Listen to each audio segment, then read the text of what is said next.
புண்ணியம் நிறைந்ததும் பெருமாளுக்கு உகந்த மாதமுமான புரட்டாசி மாதத்துல அதுவும் முதல் சனிக்கிழமை பெருமாளை தரிசிக்கிறது அப்படிங்கிறது அவ்வளவு பலன்களை தரக்கூடியது. வாழ்க்கையில சகல சௌபாக்கியங்களையும் பெற நினைப்பவர்கள் இந்த புரட்டாசி முதல் சனிக்கிழமையை தவற விடாம வழிபாடு செஞ்சோம் அப்படின்னா பெருமாளுடைய அனுக்கிரகம் நமக்கு கட்டாயம் கிடைக்கும்.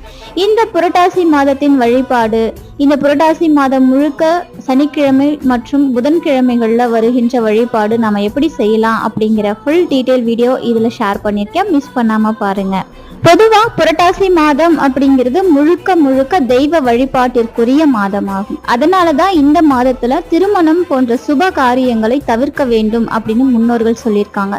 இந்த மாதம் காலநிலையிலும் பெரிய மாற்றங்களை கொண்டு வருவதால நம்முடைய உடல்ல ஜீரண சக்தி அப்படிங்கிறது குறையும். இதனாலதான் புரட்டாசி மாதத்துல நாம அசைவம் சாப்பிடுறதை தவிர்த்து ஆன்மீகத்தில் நம்முடைய கவனத்தை செலுத்துகிறோம். புரட்டாசி